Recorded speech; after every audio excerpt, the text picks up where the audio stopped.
welcome, everybody. This is episode 48, Friday at 5, almost 45 p.m. in the afternoon. Coach, how are you feeling? Oh, man.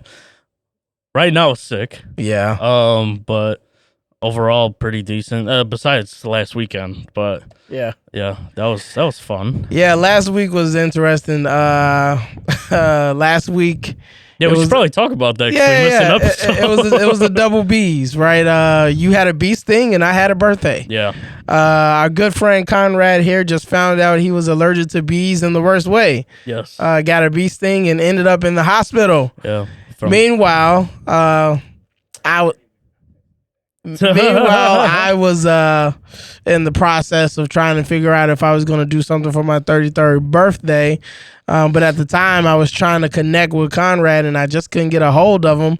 And so I just pretty much was just like, well, it doesn't look like we're going to pod this weekend. So I guess I'll be celebrating my birthday and figuring that out. So, yeah, come to find out, the day right before my birthday, Conrad is able to finally get in touch with me. He's like, you're not going to believe it. And I'm like, believe what? He's like, I was in the hospital. I said, for what? And he said, a bee sting. I said, oh, get the fuck out of here. But I understand how those things go. Allergies are nothing to play with, you know what I mean? Especially if you're unaware of them. And a lot of people don't really know sometimes if they are allergic to bee stings until they actually get stung. There's not really like an allergy test for that as it is for like, peanut allergies and other things like that. So I'm glad you're okay. I'm glad you're still here with us. My birthday was pretty good. I turned 33 on Monday, which was Labor Day. So while it was a hospital weekend for you, it was a barbecue weekend for others. So when you say 33, you multiply that by like 2, right? And yeah. Kiss my ass, Conrad. Kiss my ass. As always, the underlying little plot here for Conrad is that he always loves to call me old. But I am not that old. I am just getting better with time, Coach. You're not old at all, Coach. You're still young. Absolutely. But really quickly, I do want to talk about the fact that we have our hoodies here. Yes, we do. That say, please no RSVP on Sunday. We'll probably get a better picture of these so we can post it on our socials. But these are the hoodies that we have created. We told you that that episode when Conrad just kind of came up with that out of the blue, and I was just like, merch has to be that. We finally put something together, so when we take pictures of this and post it, please let us know if you like the hoodies. If you do, then we will definitely try to create like an online shop for any and everybody that's part of the community to go and grab these hoodies as football season has started. Yes. Really quickly, Coach, Dallas, Philadelphia just yesterday. What you think? Yeah, I mean, same old Eberflus. Yeah. Not blitzing, no blitz packages, and then started blitzing a little too late. But man, it was a fun football game to watch. Like it was crazy. It could have been the most like dramatic like week 1 game we've seen in a while. Like in a minute, you had a little bit of everything. Bro, off a kickoff, we got people spitting on each other. We got injuries. You got guys getting ejected. We got game-winning drives. Like it's a whole bunch of stuff. All type of stuff. And we find out that CD Lamb can't catch a football to save his life. Yeah, that was pretty crazy. But hey, man. It is what it is. It's the first week. I'm going to say something. Dak Prescott look good. Look good, Coach. He looked good. He was playing really on time. Jalen looked good, too. That, too. He was playing on time. Really was trusting his pocket this year. Yeah. And I think that's a big thing. So if this is what we're going to get this season from quarterbacks, this is going to be a good NFL season if this is what it looks like from the quarterback play all around. Hey, I mean, we get another nice quarterback matchup tonight. Yes, we got do. Patrick Mahomes versus Justin Herbert in Brazil. And we're not going to preview that game, but we're going to just highlight the fact that is tonight. So we're going to try to get to this because we know everybody is ready on that game for this evening. All right, Coach. You know how it goes. We always start with the halftime give and go. You know the rules, and the rules must apply.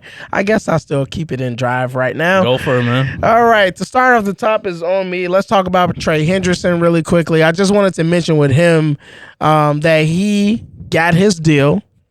Obviously, it's just a 1-year deal. It's not a long-term deal.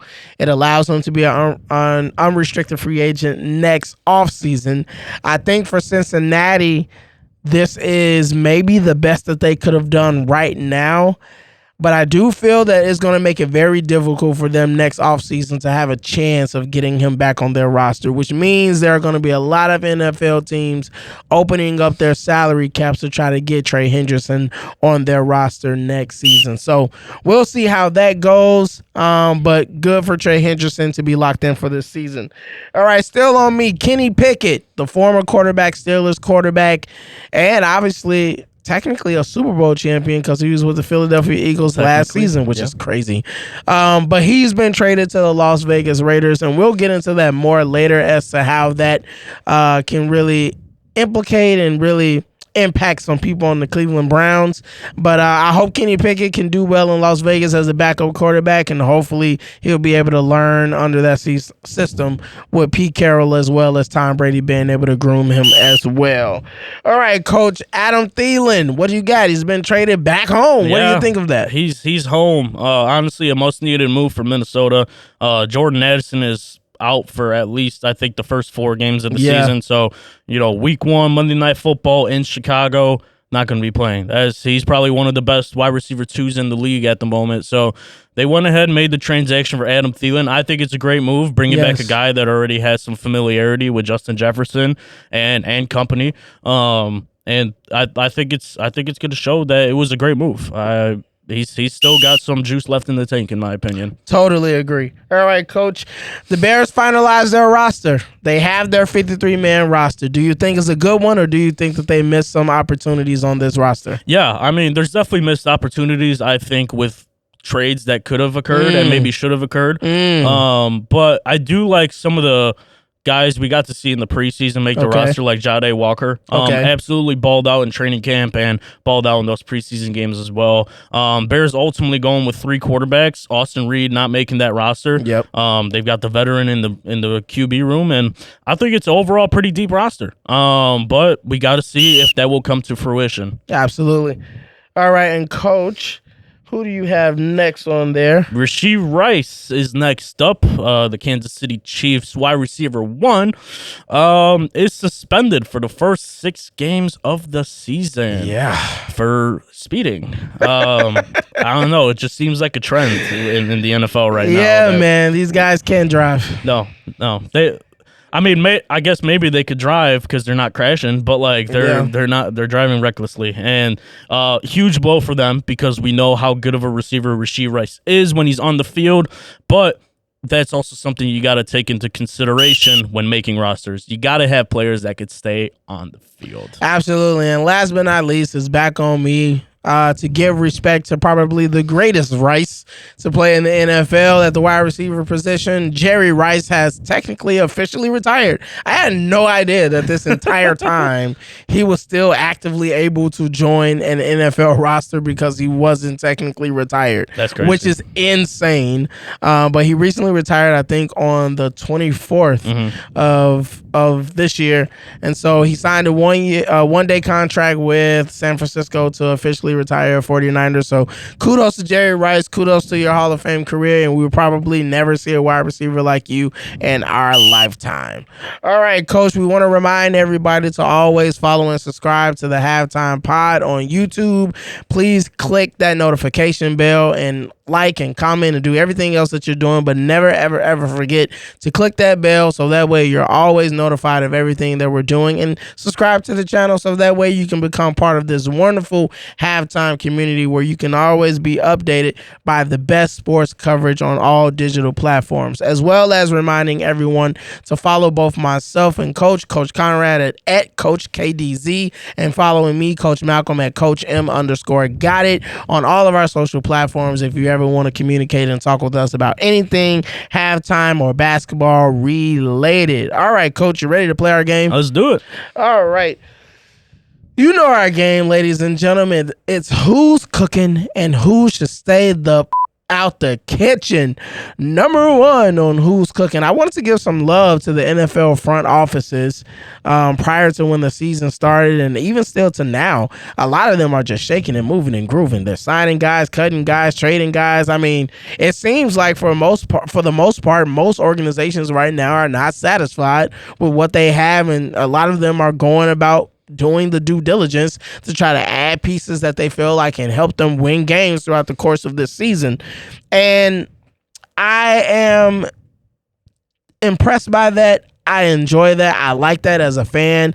I want to see that the organizations are trying to do their best to put the best product on the floor. And I hope that this is something that will carry over to the lesser organization and league in the NBA, where NBA front offices can look at what's going on in the NFL and be just as unsatisfied with the rosters that they have coming into the season and be willing to tinker and do things as the season goes.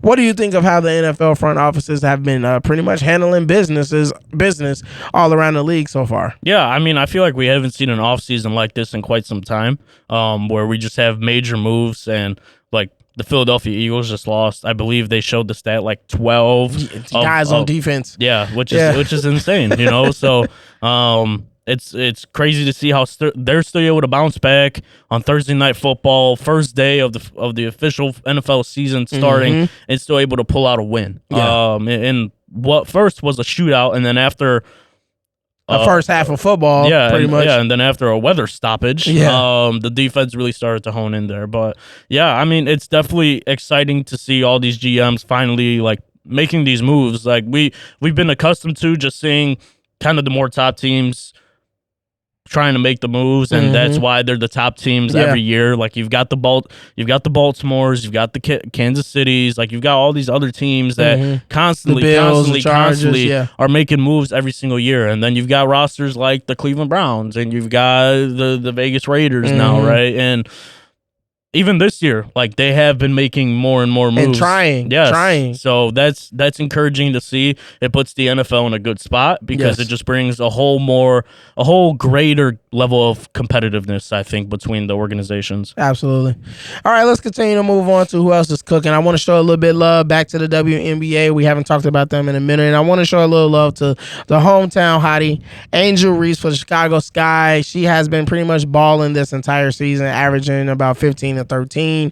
She has accumulated the most double-doubles in the first two seasons by any WNBA athlete in WNBA history. Now, the record for the Chicago Sky is still abysmal, but that is more so due to the fact that I don't think the team has all the right pieces right now yet to compete at a high level in the WNBA. But Angel is still doing the things that is required of her. She's still growing into the role of being a playmaking forward and bringing the ball up. So I am excited in some of her growth and development. A lot of her leadership could probably get a little bit better, but that comes with maturity and growth. And as she ages, I'm sure she'll get better at it. Right now, it appears that there are some frustrations with the fact that they're losing, and she hasn't been one to be a part of too much losing for the majority of her athletic career, even in high school and in college. So with that being said, Miss Double Double, how do you feel about her? Yeah, I mean, she's been playing a sensational brand of basketball recently, and she really has started to improve and kind of grow into that role of that playmaking forward that the Chicago Sky want her to be, and it's been dope to see. Like last year, no way did I think this was kind of gonna be the role they pivot her into, and I think it's a good move for the future. Like not just now, but also in these next couple of years. Like you know, they had a pretty strong draft this last offseason, and then hopefully next year with some more top prospects coming into the league, they could land some of those,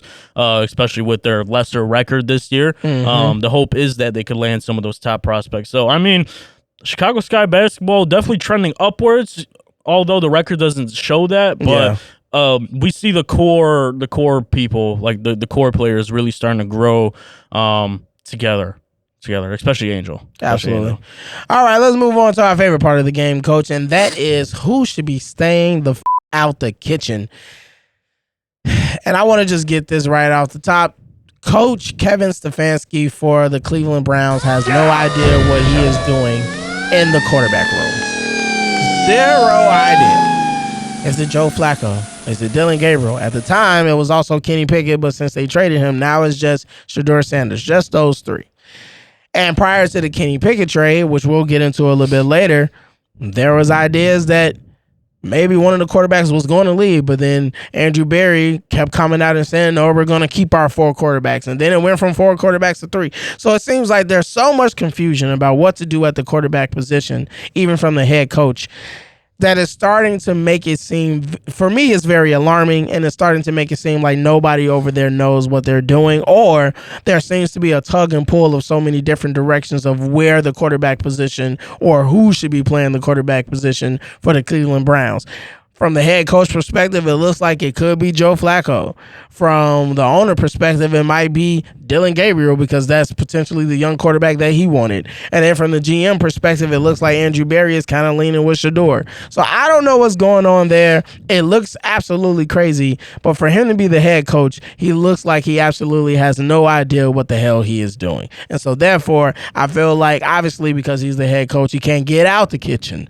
But he needs to get somebody to help him right now, pronto, learn how to make a dish that is somehow favorable and delicious enough for us to return back to what seems to be the Cleveland Browns situation right now. Yeah. What are your thoughts about how he's handling the quarterback situation in Cleveland? Yeah, I mean, I think it definitely is a tough one, and I do think it is your second thought as to what's going on. Like, I do believe it really just is like a tug of war of just the different powers in the organization, between the owner, between the GM, and then he's got a mind of his own. You know, I think he's definitely all over the place trying to put together this depth chart. And I think Dylan Gabriel being quarterback 2 is kind of crazy, but that's a conversation for another time. But yeah, I mean, this is definitely not a problem you want to have. I feel like you could definitely have problems in different positions at times. Quarterback is probably not the problem you want to have. So definitely alarming, not surprising because it's Cleveland.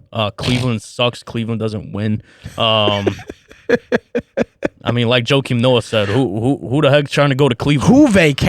Who thinks of vacation and goes to Cleveland? Exactly. Joakim not lying, bro. He's not lying at all. He's not lying at all. I mean, the proof is in the pudding. Yes. The proof is in the pudding. Like, they have not put out a solid producing team in quite some time.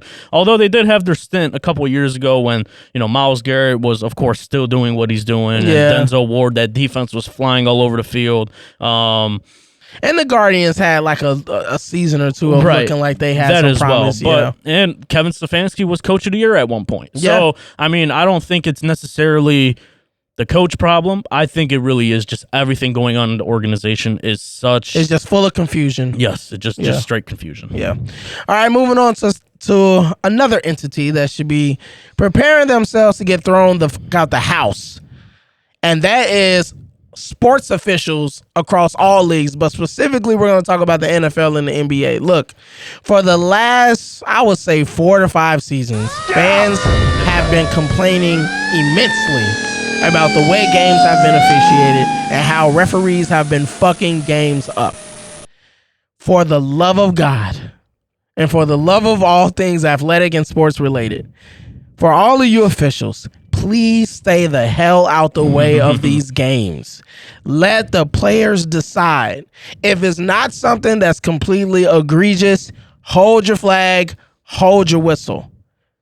Please give us as fans, and I'm looking directly into the camera, please give us as fans an opportunity to watch the game in some form of a pure, I guess, situation for at least us to walk away from it and say, you know what? I actually think that team won. I actually think that player hit the shot, or I think that player put himself in a position to make that happen, and that's why that team won. And not the referee called the bad call yet again. The referee threw a flag at the most improper time. You know what I mean? Like, that's something that I personally this season, specifically from the NBA and the NFL, because that is what's coming around the corner, I need them to stay the hell out the way. Otherwise, they are going to ruin another season of NFL and NBA fanfare for all of us who love watching these sports. Yeah, I mean, it's just quick sidebar, like it's in the MLB too. A lot of these umpires have been ruining these games with very inaccurate strike calls and ball calls. It's been absurd. Isn't that why they're potentially trying to move to some like AI version of like umpiring and stuff? Yeah. Well, at least they're considering it. Exactly. That would suck though. Yeah, that would suck. It would blow, but I mean, it's what it's come down to because I mean, of course, human error is a real thing, but I think human ignorance isn't something that belongs in sports officiating. And no. I feel like that's what we have at all levels of major sports right now. Whether we talk about soccer, baseball, and of course football and basketball, we have it at every level. And just to point out, like last night's affair, like with Jalen Carter spitting on Dak Prescott. I mean, crazy, of course, disrespectful, but you're gonna eject the best player on the Eagles defense right out the gate before he even plays a snap.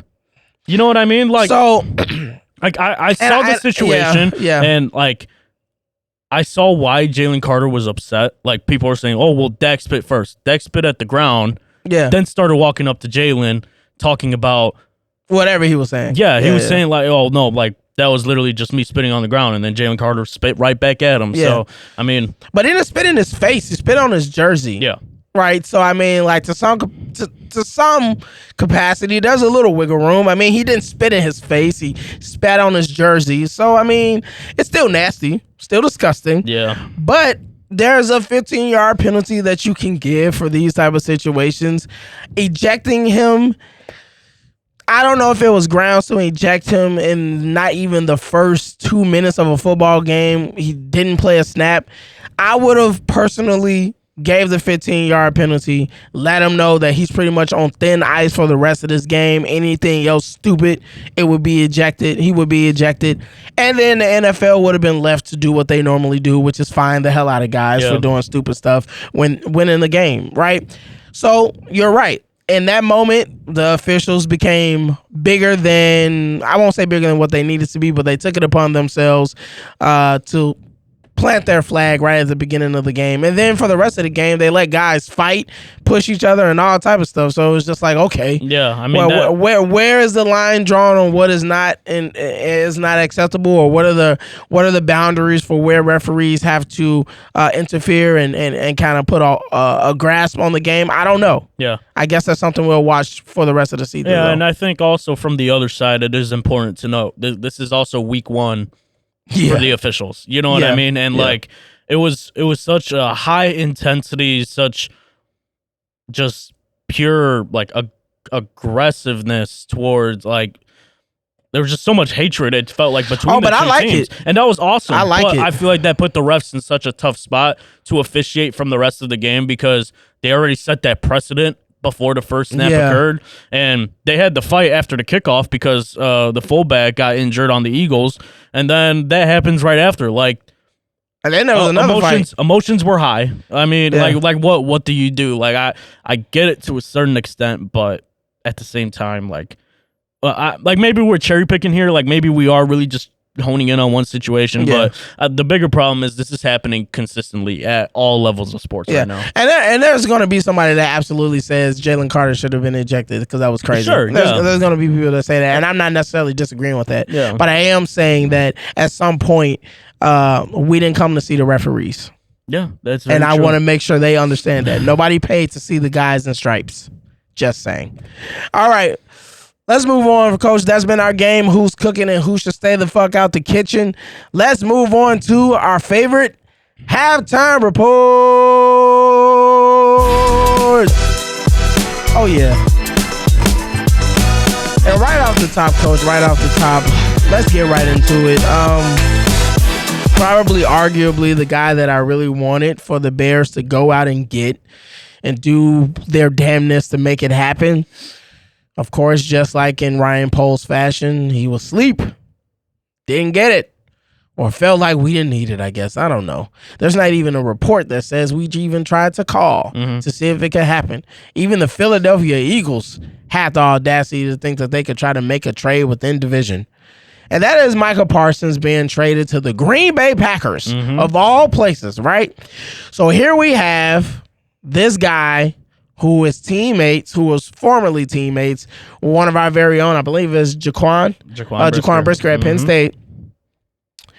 And they're playing this game throughout the offseason. I'm like, well, where can Micah go? And Micah really wants to be with the Bears. He really wants to bring that Monsters to the Midway back, and he would love to be over here because he loves what we're doing, and he already has a former teammate here in Jaquan, and there was so much lining up to make it seem like there was an opportunity there for the Bears to jump on the Micah Parsons trade and try to get an opportunity to get there, be in touch with Dallas, be in touch with Micah's agent, try to facilitate something.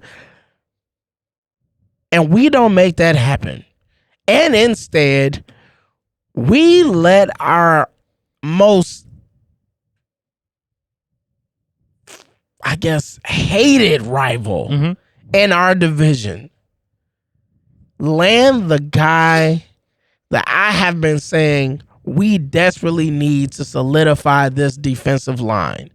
Because I don't give a damn what anybody thinks. We do not have a dominant pass rusher. Montez Sweat is not that. He's a good containing rusher. He can set the edge well to help against the run, but he's not a big sack guy. He's not getting after the quarterback like that. And we don't have anybody like that. Now, people are trying to tell us and they're trying to promote to us that we have some guys that we think could potentially. I don't give a damn about that. Don't try to promote to me potential, especially when you're trying to talk in code about how this year is a big one and Caleb needs to be showing a lot of signs of improvement and Ben Johnson is coming in with a whole new offensive scheme and he's a hell of a minded coach and Dennis Allen wants to be aggressive and no more passive defense like we've had with Matt Eberflus and this vanilla look. But you don't go out and make it happen that you get somebody like Micah Parsons. Hell, why weren't we calling Cincinnati for Trey Hendrickson? This guy only signed a 1-year contract to stay. Where is our aggressiveness in trying to make sure that this season goes the way that they are projecting it to be? And if anybody has been watching the Bears in the preseason, which we'll get to when it comes down to that finale, that defensive line did not look impressive to me. Not one bit. Especially when we got to that last preseason game. Now, I gave it a caveat against Buffalo when I said that we had been practicing against them all week. And so playing against them was pretty much like an open scrimmage. It wasn't like something that was foreign. And when we ended up playing somebody that we hadn't practiced against all week, it didn't look so pretty. Didn't look so good. So, with that being said, how the hell did we let Micah Parsons get to Green Bay, Coach? Yeah, I mean, I think it was probably the worst situation that could have happened out of any destination he could have gone to. Like there was, there was different rumors of him going elsewhere and him possibly staying in Dallas and maybe ultimately signing a new deal. Which honestly, like, just staying on the Micah deal for a second, Green Bay got him for nothing. I wouldn't say that. Man, 2 first-round picks and Kenny Clark. Yeah, Kenny Clark is not like a bum, so don't get me wrong. Right. He's not a bum. Kenny Clark was their best defensive lineman. Yeah, the best defensive lineman. He's also, not a bum. He's not a bum. I mean, also giving up 2 first-round picks. Like, yes, that it's a lot, but like when you realize who you're trading for, it does make sense. But the Packers are betting on themselves here. Like they're giving themselves this window, and now they're paying Jordan Love top 5 quarterback money. Now you're paying Micah Parsons top 2 edge rusher money. It's a real big bet. Like I think both of them are taking up almost 50% of the salary cap on that team. Yeah. So now try to plug in different players in different areas when they just lost Jair Alexander this last offseason.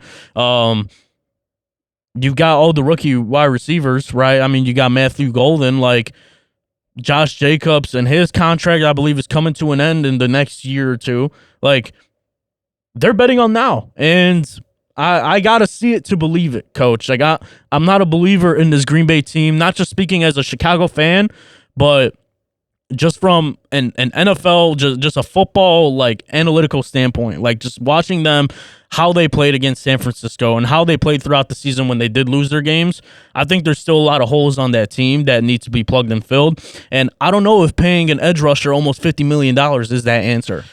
Well, it's not about whether or not Green Bay is going to be good. I could give two fucks about whether or not they're going to be good. The thing about it to me is I'm concerned about the Chicago Bears not being good. Yes, no, not addressing our pass rush issue. Yeah, no, we don't have it. That is a concern of mine. And then as you well. allow one of the best pass rushers to be in your backyard. Yeah, that is a very big concern of mine as well. Is definitely the defensive line. Honestly, it's probably my biggest concern on this team at the moment.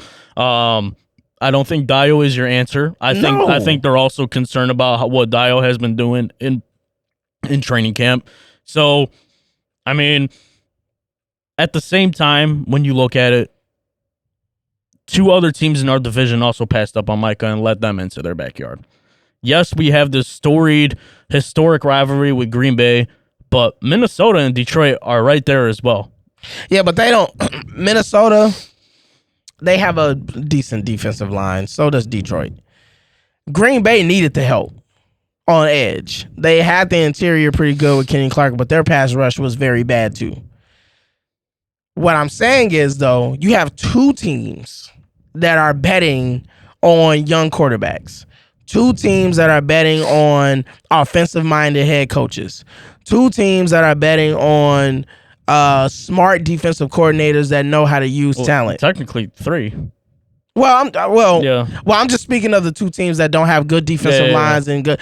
Obviously, you got Minnesota who has a young quarterback and stuff like that too. But what I'm saying is, the compare and contrast between the Chicago Bears and Green Bay is very, in my opinion, is very parallel in a sense.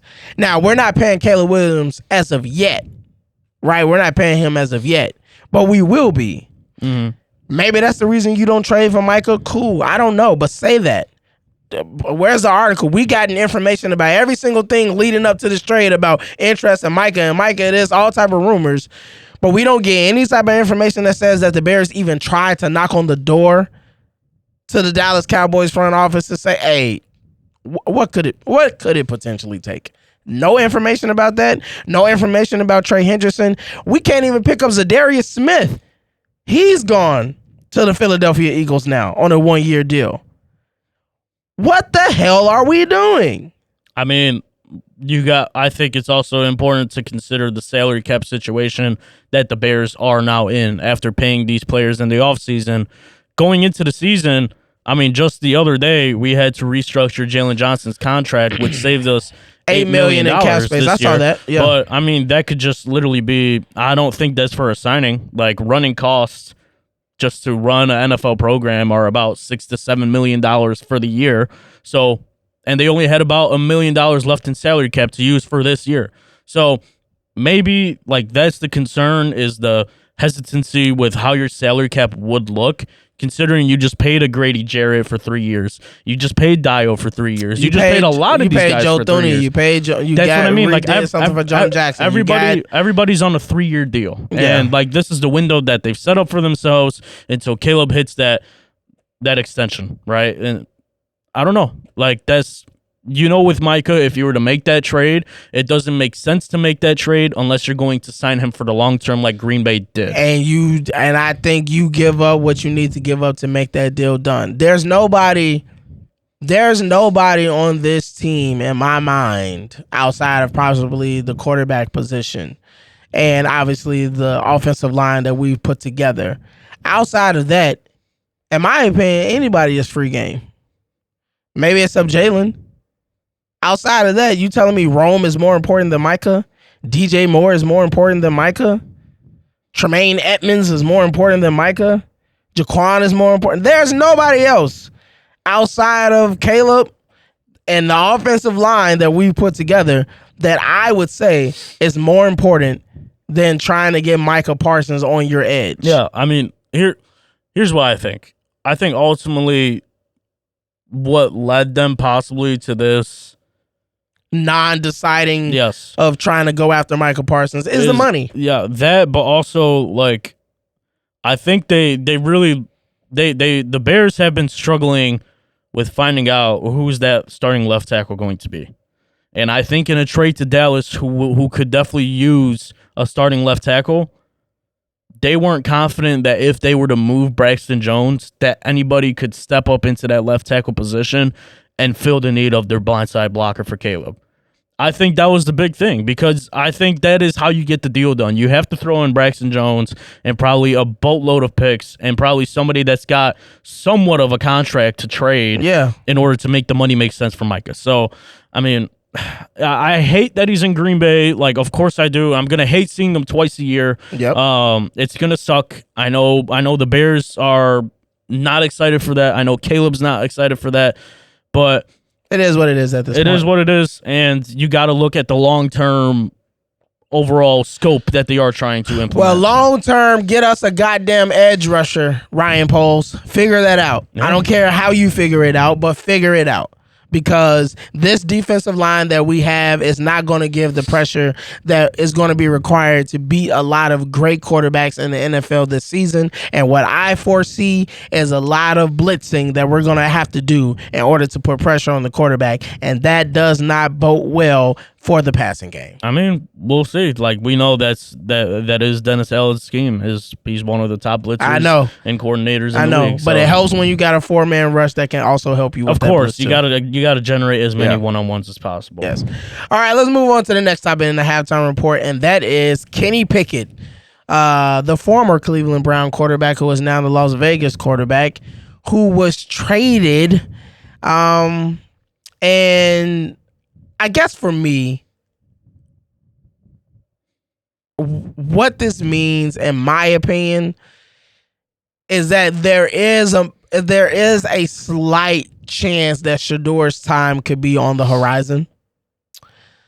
Now, right now, he is slotted at quarterback 3, which tells us that there's obviously no chance in hell, unless something happens to both Joe Flacco and Dillon Gabriel, or somehow throughout the course of the season in practices with the 2s and the 3s, that Shador just starts to look 10 times better than Dillon Gabriel. Myself, I thought already Shador proved that he looks better than Dillon Gabriel, but according to Kevin Stefanski, that's a negative. Whatever it is, that's not true. He has Shador slotted at quarterback 3. However, with Kenny Pickett gone, that does leave room for the future of the Cleveland Browns quarterback position to be in the fighting hands of Dillon Gabriel and Shador Sanders. Because what we did believe was that after Joe Flacco, Kenny Pickett was clearly the front runner to be the future quarterback for the Cleveland Browns, given that he's been in the league a little bit longer, but he's also young at the same time. Now that Kenny Pickett has left the quarterback room in Cleveland, it opens up that future opportunity for who will rise up to be the next face of the quarterback position in Cleveland in the hands of Dillon Gabriel and Shador. I personally think that Joe Flacco is not going to perform well to start the season. I'm not saying he's going to get hurt, because I won't wish that on him, but I don't think he's going to perform well. With that being said, that's going to leave, obviously, Coach Stefanski, as we talked about earlier, in a position where he's going to have to choose between Dillon Gabriel or Shador Sanders to become the next quarterback for Cleveland once Joe Flacco proves that he's a little bit aged out and he needs to just be a solid backup quarterback. If that does happen, which I think will happen,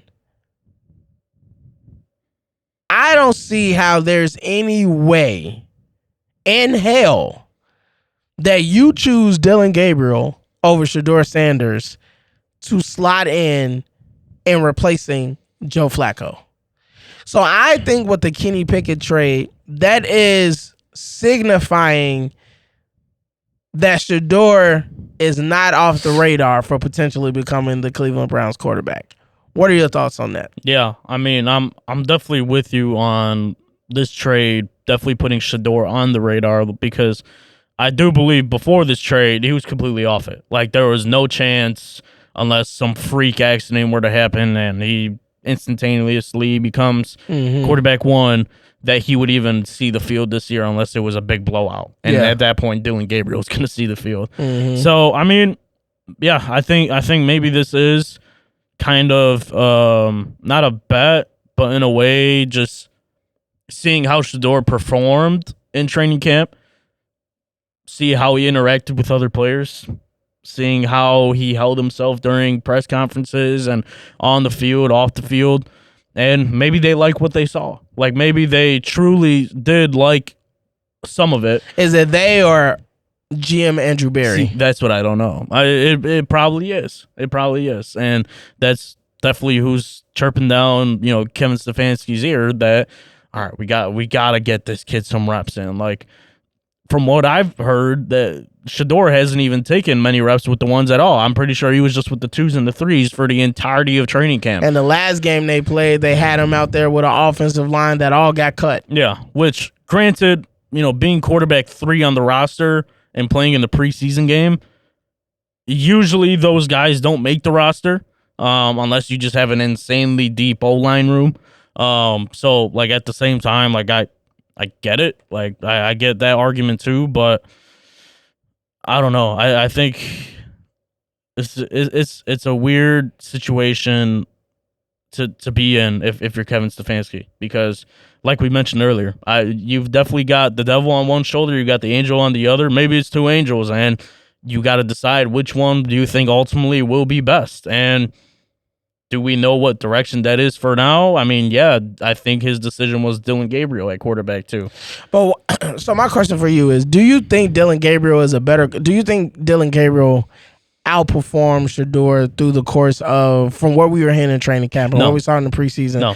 So my thing is, there can only be one reason why Dylan Gabriel is quarterback too, and it has to be because of the ownership. It has to be because Shedeur wasn't necessarily the pick of the coach or the owner. It has to be that because Andrew Berry decided to make this choice, as they're trying to make it seem like on his own, that's why Shedeur is quarterback 3, because it makes no sense based upon what we saw, based upon just their size, their difference in size between each other. It would make no sense for you to think that Dylan Gabriel should be quarterback 2. Yeah, I'm with you on that. I do genuinely believe it is an ownership situation where it's just one guy that they didn't want, but he's here, so you have to deal with it. And you think that's the GM making that call? So do you think the Kenny Pickett trade was something that the ownership wanted or the coach wanted, or do you think the GM just did this on his own? I mean, I definitely think it was a conversation between Andrew Berry and Kevin Stefanski. Okay. Like, what's the point of carrying 4 quarterbacks on the roster? Like, we know damn near no organization in the NFL does that. Like, not too often. Even walking into this training camp, it was still crazy to see, like, you've got 4 guys. And they had added another quarterback during the preseason. That's what I'm saying. Yeah. There was a real conversation of, like, any 4 of these guys could end up being your starter week 1. Yeah. You don't see that in the NFL. You haven't seen that in any other organization. So, just tough luck for Cleveland, man. But y'all deserve it. They deserve it. Yeah, I don't know, Coach. I'm interested to see how this works out. Like I said, my prediction is that Joe Flacco does not perform the way that people think, and it's going to leave things up in the air. And you're going to hear a lot of chirping about, why isn't Shedeur playing? Why isn't Shedeur playing? Why isn't Shedeur playing? And I guess you would have to put Dylan Gabriel in just because he's quarterback 2. Mm-hmm. And leave it up to him to perform so well that Shedeur doesn't get a chance. But I literally see that Shedeur will literally have to wait for Joe Flacco to perform bad and for Dylan Gabriel to perform bad in order for him to get an opportunity, which is insane to me, because in my mind, if there was a quarterback that you should have traded with all of the hoopla and spectacle about how we didn't want this kid, why the hell didn't you trade him to Las Vegas and you traded Kenny Pickett instead? Like, that makes zero sense to me. You don't want the kid, but you're keeping him on your roster. Exactly. Money is a hell of a drug, Coach. It damn sure is. It's a hell of a drug. All right, moving on to the last portion of the halftime report, our last segment. All right, the Bears play Monday against Minnesota, but let's talk about this preseason finale that they had against former Super Bowl champions, the Kansas City Chiefs. that game did not go too well when it came down to the starters versus the starters. Now, our backups came in and did what they did, kicked the ass. Tyson Bagent came in and did his thing, who, for me, people might not like this. Even say it. People might not like this. We'll go 10-7 with Tyson, but we'll go 7-10 with Caleb. I've heard all the hoopla. All I'm gonna say is, I for one really want to see what Tyson Bagent would look like with the starting group. I really want to see what he would look like with those guys in comparison to Caleb. Because every time he goes out there, he looks like he's under control. He knows what he's doing. He doesn't look overwhelmed. He looks very poised, in the pocket, out the pocket. And people can make the argument, okay, he's playing against the twos. Well, that's the people that he has to play against. It's not his fault. But every single time he goes out there, he gets us a W. He literally had to come back in this game to help us win with a last winning drive at the end of the game, a game-winning drive at the end of the game, with an incredible throw towards the sideline in the back of the end zone. Crazy throw. Right on a rope and right on a string. And so all I'm saying is Caleb did not look well in that last preseason game. The Bears starting offense and starting defense did not look so hot. Kansas City was pretty much having their way with him, at least that first string. And it wasn't until the backups came in that it started to look like a football game. That was very concerning to me, seeing how most Bears fans were on a fucking amphetamine-driven high when it came down to the game against Buffalo and how we whooped their ass 38-0. And you had all these Bears fans just being like, it's Super Bowl, baby. We look good. Caleb looks good. Ben Johnson in the office. Yeah. It was so much. And I, for one, didn't want to, deflate the air balloon and be like, all right, slow down. But I knew I needed to see them play against a team they hadn't practiced against all week. And when it came down to it, the showing was not so great. So I know I said a lot. I know I said I want to see Tyson Bagent with the first string and see how he looks, because I really think he could be our quarterback one. But with that being said, how did you feel about the Bears preseason finale? Was it a problem to you? Was it not a problem to you? Was there things that bothered you? Or was it just, hey, you know what, preseason finale, let's wait until we get to the regular season to really start feeling like we got some concerns? Yeah, I mean, definitely to a certain extent, there's some concerns in the performance they put up, more specifically before the snap. Those infraction penalties, whether it's false starts, whether it's illegal motions. That's been a whole topic of conversation throughout training camp. Considering it's a new system, a very complex and detailed system, you got to be on the details. And if you mess anything up, that will be a penalty. And we definitely saw that against Kansas City. And maybe it was some eagerness, maybe it was some tension, maybe it was just a prolonged, call it sickness from what's been going on in training camp, but that's something that definitely needs to be eliminated come week one, because we know how crucial those downs are and how crucial a penalty like that can be. You get a decent gain on first down, it's 2nd and 5, false start, guess what? You're back damn near like you did nothing on first down, and that screws up your whole drive. So, but at the same time, like, I take it with a grain of salt with some of the things I saw. Like, I wasn't disappointed with Caleb's performance. I thought some of the balls he threw were pretty damn good balls, good placement, exactly where they should be. I also think he missed some throws, meaning not overthrew them, but simply didn't find the open guy. Like, we definitely could have had a touchdown on one of those drives, but he missed the open guy in the end zone and, resulted, I think, in just 3 points or even in a punt. So that's something that's, of course, of concern, but grain of salt, considering we don't see, I think, even 10% of what this offense is going to do during the actual, when the regular season comes around. Ben Johnson said it going into week 2. Like, this is an old scheme. This is an old play sheet. He just dusted off and pulled out for this game. So I don't think in any way necessary what we saw against Kansas City, what we saw against Buffalo is even going to reflect what actually occurs in this season. Like, there's going to be a multitude of different things that I don't even think we thought were possible with this offense. That's my personal opinion. Now, going to the Tyson Bagent side of it, I think preposterous statement for one, because Carm of CHGO is saying the same thing. Like what I said with Caleb, they're going to go 7-10. But I think if Tyson Bagent's in the game, it's going to be 10-7. I think that's crazy to say. Why? When he played a couple of games, granted it was his rookie season, the only career stats he has is 3 touchdowns and 6 picks. I mean, is that somebody you have a vote of confidence in to put in your starting slot and run with the ones against some of the best defenses in the league? In my opinion, no. Yes, with this revamped offensive line, I mean that's the same argument that I had with Justin Fields, which was we never really found out what Justin Fields could be with the Bears because everything around him was a piece of shit. As far as offensively, defensively, we were fine, but offensively, we had nothing around him. And then we literally got one receiver the last season that he was with us, and then after that, he was gone. Caleb has had an opportunity to have a team kind of built around him to be a little bit more formidable, to have talent around him on the offense. Now he has more talent on the offensive line than he did last season.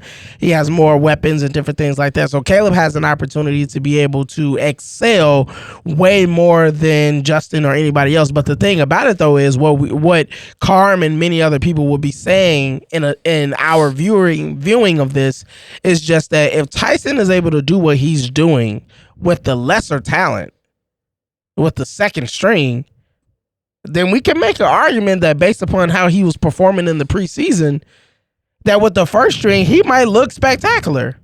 You can make that argument. You can give that statement based upon what you're looking at. If he's doing well with the second string, why can't he do well with the first string? So this is how I view it. Now, I'm going to bring it to high school for a second. You've got a freshman that's balling out at his grade level. Yeah. Does that automatically mean you bring him up to varsity, he's going to ball out and become a starter?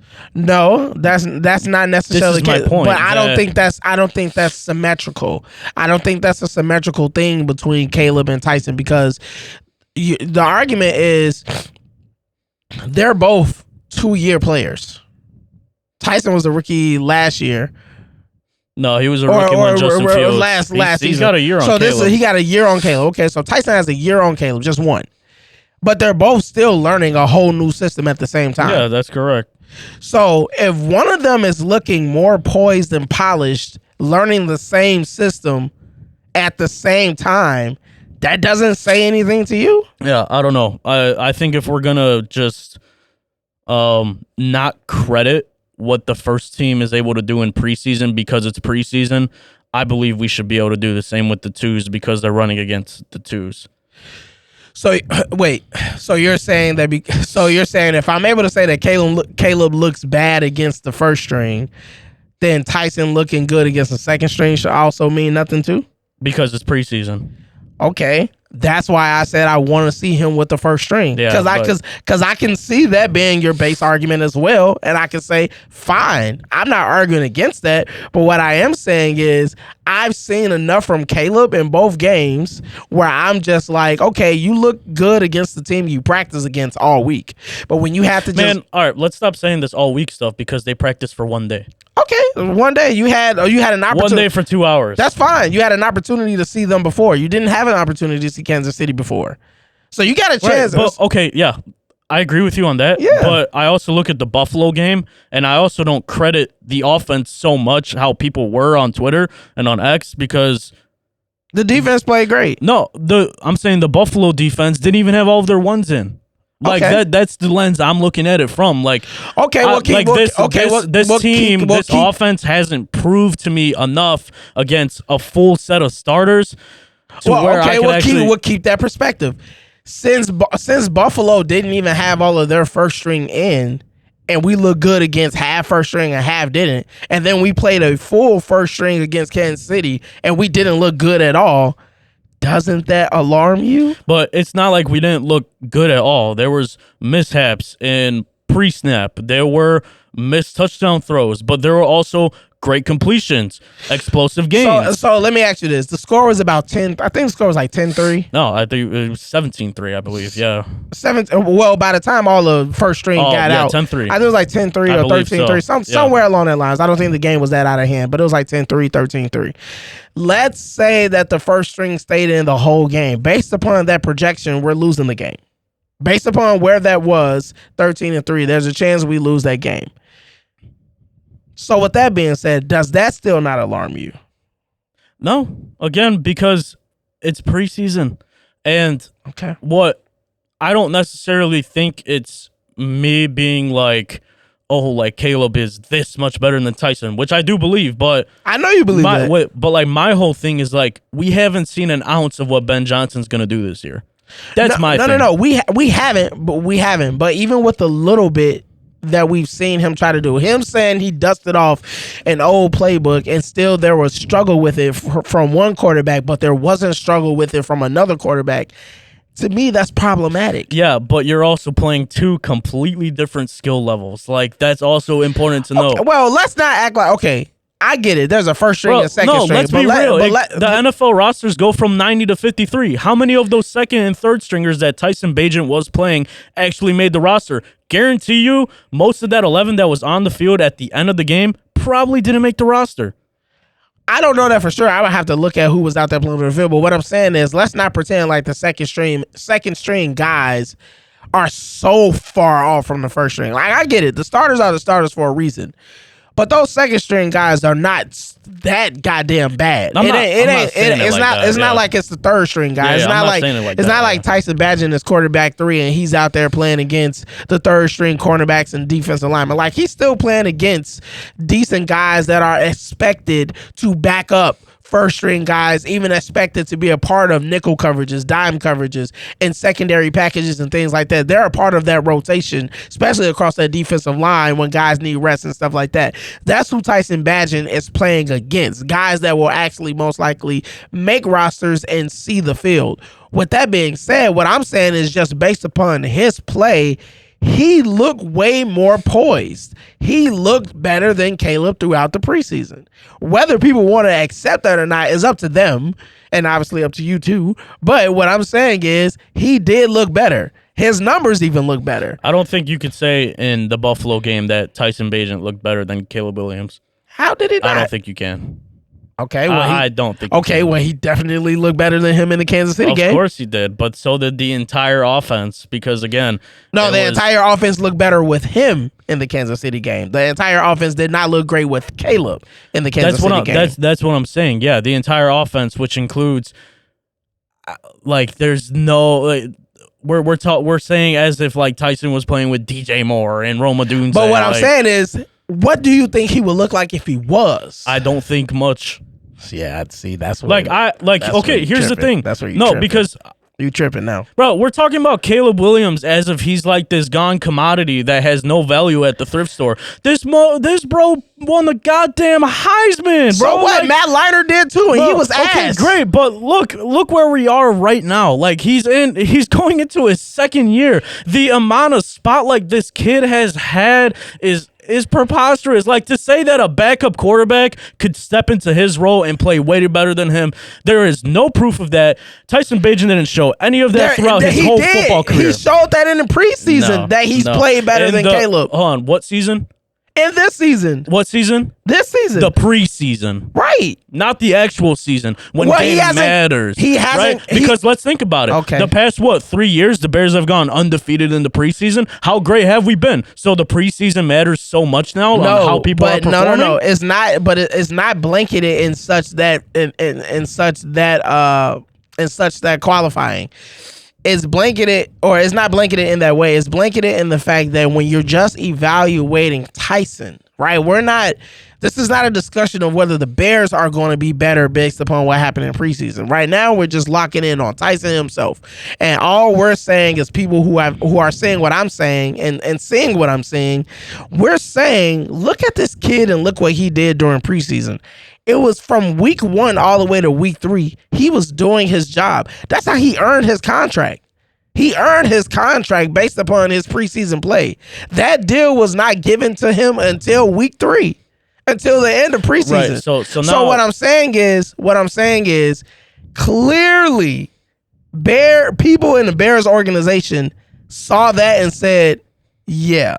And what I'm saying is, if they're saying yeah, I'm saying I want some more, because I do believe, based upon just him solely and how he played, there is room to say, well, what would he look like with the first string? What would he actually look like? Because if he's looking this good and looking this poised behind Caleb, what if he slotted right there? What would he look like? And there's room to speculate that. And there's room to ask that based upon how he performed. Will it happen? Maybe not, unless something happens to Caleb or Caleb plays really bad. All I'm saying is, I can see that world, and I can see reason why people would have a speculation to believe that Tyson may be able to carry this first string offense much better than Caleb. Do I want Caleb to succeed? Of course I do, because he's my quarterback one, and I want the Bears to be good. But I think we got a really good backup. And if I'm Ben Johnson, I'm not holding long to the Caleb Williams experience, knowing that I got Tyson back there. If Caleb does not show me what I need to see in the first 2 to 3 weeks of this season, I'm yanking his ass. And I'm putting Tyson in there.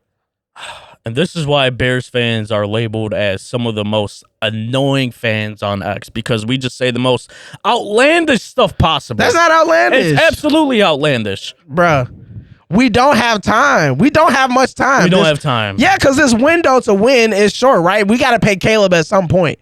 So we got to make a decision on whether or not this guy is the franchise guy. Right, and then let's go ahead, bench him, let's trade him, and then let's watch another quarterback leave our team and succeed in a different franchise, right? Is that what we're saying? I don't know. Again? He may or may not. We've seen plenty of guys leave and be bad. We've seen plenty of guys leave and not have a good career. And yes, as of late, we've seen some guys turn their career around. All I'm saying is, I won't give a damn if Tyson Bagent end up being the guy that we need at $5 million a year. I won't be mad at all. I won't be upset not one bit if it turns out that Tyson Bagent at $5 million a year for the next 2 years can be the guy that we need to get us to where we're trying to go. Because his poise, his ability, his arm strength, his ability to get out the pocket and all those things are there. And it's not that it would be different if he was Austin Reed or Case Keenum with his ability to do things. But that's not the case. The kid actually has talent. Yes, he does. But again, I'm just going to end it with this. I have no much else to say, but I think it's outlandish to say that a quarterback would come in and play better as a starter versus the guy starting right now when there hasn't been a single game in this man's career when he's been game planned against, when people are studying film on him the whole week leading up to the game. Outlandish statement. That's like saying, I don't even know what that's like saying. Like, honestly, that's like me saying, okay, I'm prepping for this kid like we coached last year. I've been prepping, I've been scouting, we've been doing film work on this kid the entire year, right? So we're going to game plan our defense to stop this kid. So now you're telling me going into this year, just because some kid came off the bench and put up some okay numbers and maybe did pretty okay in the fall league and pretty damn good in the fall league, that, all of a sudden, now I have to worry and I have to game plan against him. I don't think that makes sense. There hasn't been one game plan set against Tyson Bagent. We haven't seen anything on what he could do with starters, and I don't think there's any need to at the moment. No, there's not a need to at the moment. You're making it seem like it is because you're saying... No, I'm saying you're right. There's not a need to at the moment. At the moment, but that's the key phrase. At the moment. Because everything is situational. Yes. And if Patrick Mahomes plays badly this year, you think they won't consider going out, like, they're possibly pivoting? No, they're going to bring the backup in. But Patrick Mahomes is Patrick Mahomes. That's different. Caleb Williams is not Patrick Mahomes, so let's not do that. Caleb Williams is Caleb Williams. Exactly. Is what I'm saying. And Caleb Williams has not proved anything. So with that being said, what I'm saying is, at the moment, no, Tyson Bagent shouldn't be playing with the starters. What you're saying. I said I wanted to see what he would look like. That's not me saying that he needs to. I would like to see it because I just want to see it because he played so well in the preseason and he played really well. But what I am saying though is, based upon his performance and his poise and the things that he was doing in the preseason. If Caleb does not show that he can grasp this offense, if Caleb is still showing signs of being short-sighted and hesitant in the pocket, if Caleb is still showing signs of not having poise, if Caleb is still showing signs of missing throws and missing guys on the field, if I'm Ben Johnson, I don't wait too goddamn long to pull the plug on the Caleb Williams experience, and I bring Tyson in. So riddle me this. So you haven't seen anything from Caleb that you would label as an improvement from last year? I'm not saying that. So what's the deal with Tyson having this poise, as if Caleb hasn't stepped up in both of the games and showed more trust in the offensive line, more poise, more accuracy? So what? There is no logic in being like, oh well, I want to see how Tyson goes with the ones. There is no reason to. Because I want to, that's not a reason in any classroom. The execution from Caleb Williams has not been the same as Tyson Bagent. It hasn't. Yeah, but again, way different competitive level. Way different competitive level. Okay. All right. And that's why I said, in order for me to know for sure, I need to see Tyson with the starters at some point. I wish it would have happened during the season. Like, I really wish that at the preseason finale, half of that first quarter, Tyson would have came in with the starters just so we could see what it would look like. But I know for sure Ben Johnson wouldn't do shit like that because it would only start problems. Exactly. Because if Tyson did actually go in with the starters and look good, now we got a fucking problem on our hands. Exactly. And now he's a smart head coach not to do that. Yeah, absolutely. But yeah, let's just continue to talk theoreticals and I would want to see this because I just want it to happen. Well, that's what we do, coach. That's what we do. It's podcasting, baby. That's what we do. But not to that extent. Like that's why Carm gets such low ratings and things he says, and people call him out in Bears media for the stuff he says. Because he's willing to say things firsthand that are preposterous. That make absolutely no sense. It's not that it doesn't make sense. It's just outside of the box and outside of the thinking and a little bit ahead of the curve. You know what, Coach? You're the problem. I'm the problem? You're the problem in the Bears community. Wow. God damn. How did we get here? How am I the problem? You're the problem. How? Because there's fans like you that have already written off Caleb. I haven't written him off. You wrote him off last year. Like, be honest with yourself. You wrote him off last year I said that he was not performing like a number one overall pick, and that is fact. That is a fact. He did not perform like a number one overall pick. Again, but we could talk theoreticals in different instances, but when we can't talk theoreticals with Caleb Williams, right? Oh, what if he actually had an offensive line that could decently protect him when he's throwing the ball? What if he actually had a competent offensive scheme and a competent offensive coordinator to coordinate the offense in a way that gets wide receivers wide open?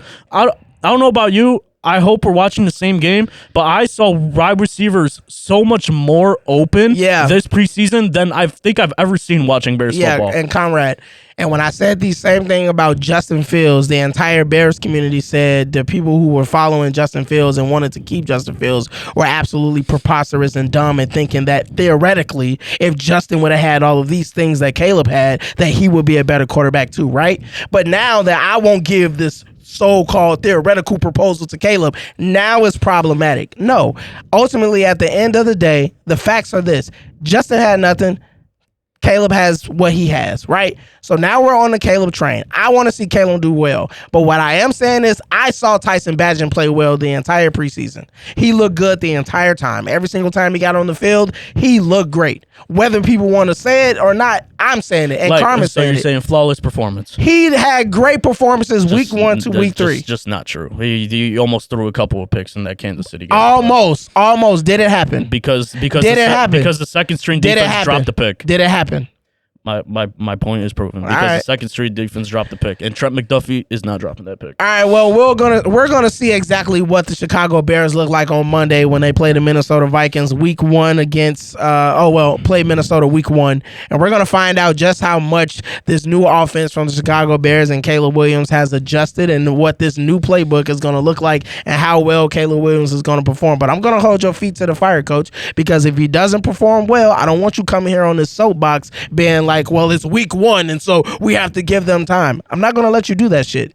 It's starting because you're starting to be the problem with the Bears community. Okay, because that's what it's really starting to be the problem. Yeah, guys that don't want to hold guys to true accountability and just want to hold on to what they believe can be the case. Because Detroit was so great in year one of Ben Johnson's offense. So we already got one. No, we already got a caveat. I'm just stating facts. We already got a cop out. Again, just stating we got to give Ben Johnson a year 2. So we got to give Ben Johnson a year 2, Caleb Williams a year 2. Again, do they need a honeymoon phase? Just stating fact again. Do they need a honeymoon phase? Do they need a vacation retreat? I'm just stating fact. That's all I'm gonna leave it at. Maybe they need a Chicago Bears potluck too. Maybe they need more team chemistry. Is that where we're going to go with too? I don't know, Coach. You tell me. All right. It's been another episode of the Halftime Podcast. It's episode 48. Again, we want you to follow and subscribe to the YouTube page at the Halftime Pod, as well as following Coach Conrad at Coach KDZ and following me, Coach Malcolm, at Coach M_Got It. As always, to the Halftime community, peace, blessings, and prosperity to you. And on the way out, you know how it goes. It's See Red and Bear Down, baby.